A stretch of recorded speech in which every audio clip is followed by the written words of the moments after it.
மாறன் வீரா serial ஜனவரி 9 எபிசோடுக்கான ஒரு அட்டகாசமான review தாங்க இந்த வீடியோவில் நம்ம இன்னைக்கு பார்க்க போகிறோம். எபிசோடை ஸ்டார்ட் பண்ணுறதுக்கு முன்னாடி இந்த வீடியோவை மறக்காமல் லைக் பண்ணிக்கோங்க.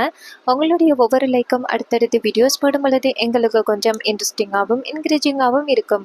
ஒரு பக்கம் ராகவன் எப்படியாவது கடையிலேருந்து ஒரு 10 லட்ச ரூபா பணத்தை எடுத்துடலாம் அப்படின்னு புது புது ஐடியாவெல்லாம் பண்ணுறாரு.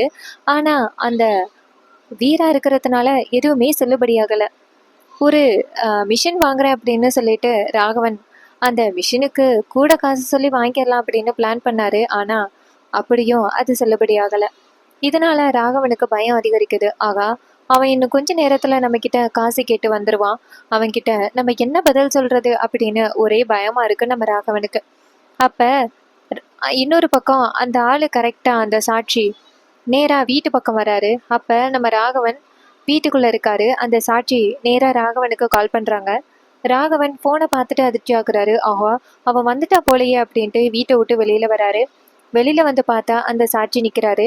அப்ப ராகவன் சொல்றாரு, இங்க பாரியா, எதுக்கு இங்க வந்திருக்க? நான் தான் காசு ரெடி பண்றேன்னு சொல்றேன்னு, அப்புறம் ஏன் நீ இங்க வந்திருக்க அப்படின்னு. அதுக்கு அவர் சொல்றாரு, என்ன பாஸ் இப்படி பேசுறீங்க? நீங்க தானே சொன்னீங்க எனக்கு காசு ரெடி பண்ணி தந்துடுறேன் அப்படின்னு. ஆனா நானும் ரொம்ப நேரமா பார்த்துக்கிட்டு இருக்கேன், நீங்க காசு ரெடி பண்ணி கொடுக்குற மாதிரியே தெரியல. இங்க பாருங்க, நான் வந்த விஷயத்த முடிச்சுட்டு போயிடுறேன். இங்க பாருங்க, ஆக்சிடென்ட் பண்ணது நீங்க தான் அப்படிங்கிறத நான் சொல்லிட்டு போயிடுறேன் அப்படின்னு. இது கேட்டதோட ராகவன் சொல்றாரு, யோ, நான் உன் காலில் விழுந்து மன்னிப்பு கேட்குறேன்யா. தயவு செஞ்சு நான் எப்படியாவது காசை ரெடி பண்றேன். அப்பா கிட்டேருந்து அவ்வளவு சுலபமா 10 லட்ச ரூபாவே எடுத்துட முடியாது. ஏதாவது ஒரு வகையில கணக்கு கேட்பாங்க. ஏதாவது ஒரு வகையில பொய் சொல்லி தானே நானும் அந்த பணத்தை வாங்கணும். தயவு செஞ்சு பொறுமையாயிரியா, தயவு செஞ்சு சொல்றது கேளியா அப்படின்னு சொல்லிட்டு ரொம்ப கெஞ்சுறாரு ராகவன். ஆனா அவன் சுத்தமா கேட்கவே இல்லை. இங்க பாருங்க, நான் வந்த வேலையை முடிச்சிட்டு போயிடுறேன் அப்படின்னு. அதே நேரம் பார்த்து அந்த பக்கம் ராமகிருஷ்ணன் வராரு.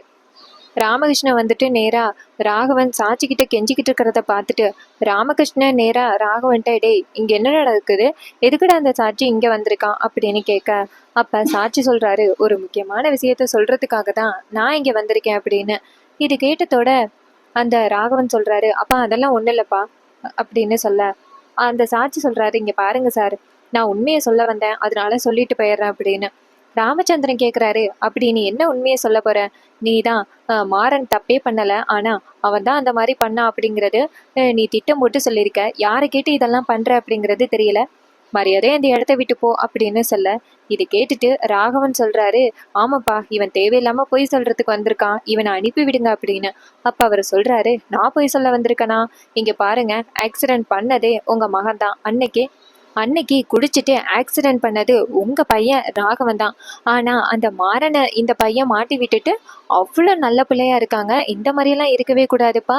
சரியான ஆளுதான் உங்க பெரிய பையன். சுலபமா மாறனை மாட்டி விட்டுட்டு இவரு தப்பிச்சிட்டாரு. ஆனா அந்த மாறன் ரொம்ப பாவம் தெரியுமா? தேவையில்லாம இந்த ராகவனோட கொலைப்பலியை ஏந்திக்கிட்டு இருக்காரு அப்படின்னு. இது கேட்டதோட ராமச்சந்திரன் செம்ம அதிர்ச்சி ஆகுறாரு. ராமச்சந்திரன் ராகவனை பார்த்து, ராகவா இங்க என்ன நடக்குது, அவ சொல்றது உண்மையா அப்படின்னு சொல்ல, ராகவன் சொல்றாரு, அப்பா நான் தான்ப்பா அன்னைக்கு ஆக்சிடென்ட் பண்ணேன், மாறன் மேல எந்த தப்பும் இல்லை அப்படின்னு. இது கேட்டதோட ராமச்சந்திரன் டென்ஷன் ஆகி ராகவனை ஓங்கி அறையிறாங்க. அப்ப ராகவன் வந்துட்டு அவங்க அப்பாவை பார்த்து, அப்பா நான் இது எதுவுமே திட்டம் போட்டு பண்ணலப்பா, தயவு செஞ்சு சொல்றதை கேளுங்க அப்படின்னு. இதை கேட்டதோட ராமச்சந்திரன் சொல்றாரு, என்ன திட்டம் போட்டு பண்ணலையா? எல்லாத்தையும் திட்டம் போட்டு பண்ணிவிட்டு எதுவுமே தெரியாத மாதிரி பேசுற. இங்க பாரு, அந்த மாறனை இத்தனை நாள் நான் கெட்டவன் நினைச்சுக்கிட்டு இருந்தேனே, நீ எவ்வளவு பெரிய கேடியா இருக்க அப்படின்னு. அதே நேரத்துல வீட்டுக்கு வெளியில சத்தம் கேக்குது. அப்ப மாடியில மாறன் வீராட்ட சொல்றாரு, என்னமோ வெளியில சத்தம் கேக்குது அப்படின்னு சொல்ல, வீராவும் ஆமா ரொம்ப நேரமா சத்தம் கேக்குதுல்ல அப்படின்ட்டு வெளியில வந்து பாக்குறாங்க. பார்த்தா அங்க சாட்சி நின்றுகிட்டு இருக்காரு. இதை பார்த்ததோட மாறன் பேதர்ச்சி ஆகுறாரு. அப்ப ராமச்சந்திரன் ராகவனை அடிக்கிறாங்க. அப்ப ஓடி வந்து வள்ளி தடுக்கிறாங்க. அண்ணா என்னாச்சுன்னா அப்படின்னு. ராமச்சந்திரன் சொல்றாரு, இத்தனை நாள் இவன் தான் அந்த கொலையை பண்ணியிருக்கான். ஆனா இந்த மாறன் மேல பழிய போட்டுட்டு இவன் ரொம்ப நல்லவன் மாதிரி நடிச்சுக்கிட்டு இருந்திருக்கான்னு. என்னை பொறுத்த வரைக்கும் இவனை விட இவன் தான் நம்பிக்கை துரோகி. இவன் முகத்துல எனக்கு முழிக்க விருப்பமே இல்லை அப்படின்னு. அதே நேரம் கண்மணி அந்த இடத்துக்கு வராங்க. அப்ப மாறன் நேரம் அந்த சாட்சியை பார்த்து, இங்க பாரு, தேவையில்லாம நீ பொய் சொல்லாத, குடும்பத்துக்குள்ள பிரச்சனையை கொண்டுட்டு வராத அப்படின்னு. அதுக்கு அவர் சொல்றாரு, குடும்பத்துக்குள்ள பிரச்சனையை கொண்டுட்டு வரணும் அப்படின்னு அவசியம் எனக்கு கிடையாது. இந்த தப்பை பண்ணது அன்னைக்கு வண்டி ஓட்டுனதே இந்த ராகவன் தான். அவர் தான் ஆக்சிடென்ட் பண்ணிட்டு திரும்பி பார்த்தாரு. அவங்க குத்துயிரும் கொலை உயிருமா கிடந்தாங்க. அதை கொஞ்சம் கூட மனசுலயே நினைக்காம திரும்பி பார்த்துட்டு கார் எடுத்துட்டு போயிட்டாரு அப்படின்னு. இது கேட்டதோட கண்மணி செம அதிர்ச்சி ஆகுறாங்க. கண்மணி நேரா ராகவன்ட்ட வந்துட்டு, அப்ப எங்க அண்ணனை கொலை பண்ணது நீங்க தானா?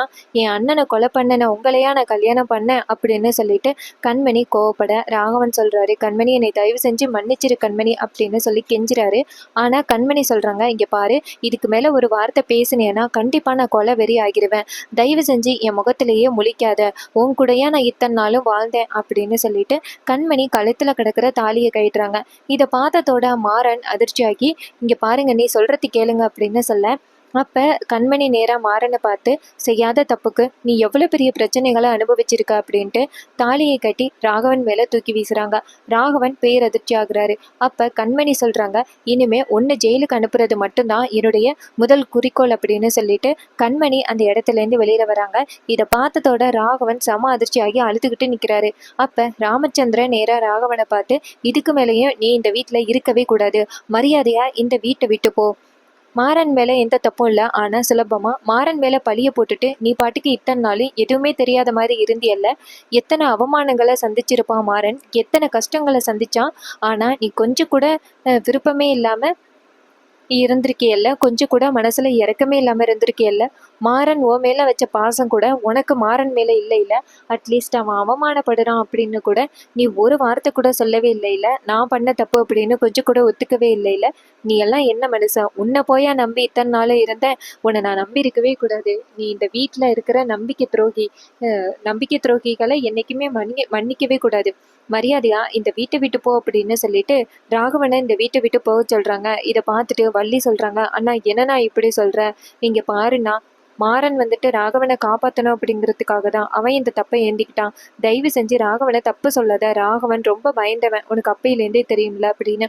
அதுக்கு ராமச்சந்திரன் சொல்றாரு, என்னதான் பயந்தவனா இருந்தாலும் தம்பி மேல பழிய போட்டுட்டு இத்தனை நாள் எப்படி ஒண்ணுமே தெரியாத புள்ள மாதிரி இருக்க முடியும்?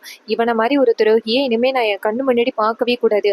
மரியாதையா அவனை இந்த இடத்த விட்டு போக சொல்லு அப்படின்னு சொல்லிட்டு ராகவன் கோவப்படுறாரு. கண்மணி ரொம்பவே அழுதுகிட்டு தாலியெல்லாம் தூக்கி வீசிட்டு ரொம்ப சோகமா போயிட்டு இருக்காங்க. அதே நேரத்துல நம்ம வீரா நேரா மாறனை பார்த்து, மாறா இங்க நடக்கிறது என்ன அப்படின்னு கேட்க, அப்ப மாறன் சொல்றாரு, கண்மணி என்ன வீரா என்னை மன்னிச்சிரு அப்படின்னு. அப்ப வீரா சொல்றாங்க, இத்தனை நாளும் நீ தப்பே பண்ணல, ஆனா உண்மையில நான் இவ்வளவு கோவத்துல இருந்துட்டேன்னு என்னை மன்னிச்சிரு மாறா அப்படின்னு சொல்ல, மாறன் சொல்றாரு, இங்க பாரு, இப்போதைக்கு எப்படியாவது அண்ணனையும் அண்ணியும் ஒன்று சேர்த்து வைக்கணும் அதுதான் அப்படின்னு. இதை கேட்டதோட வீரா சொல்றாங்க, கண்டிப்பா மாற அப்படின்னு. ரொம்பவே சூப்பரா இந்த ப்ரொமோவை ஃபினிஷ் பண்ணியிருக்காங்க. இந்த ப்ரொமோ உங்களுக்கு எந்த அளவுக்கு பிடிச்சிருந்துச்சு அப்படிங்கிறத மறக்காம கமெண்ட்ல சொல்லுங்க. ஸோ இந்த அளவுக்கு நடந்திருக்கு அப்படின்னா கண்டிப்பா இது கனவா தான் இருக்கும். அவ்வளோ சீக்கிரத்துல உண்மையை வெளியில கொண்டுட்டு வர மாட்டாங்க. கண்டிப்பா இது ராகவனோட கனவா இருக்க நிறையவே சான்சஸ் இருக்கு. நீங்க என்ன நினைக்கிறீங்க அப்படிங்கிறத மறக்காம கமெண்ட்ல சொல்லுங்க. இதே மாதிரி இனிமே அப்டேட்ஸ் வேணும்னா நம்ம சேனலை சப்ஸ்கிரைப் பண்ணிக்கோங்க. தேங்க்ஸ் ஃபார் வாட்சிங்.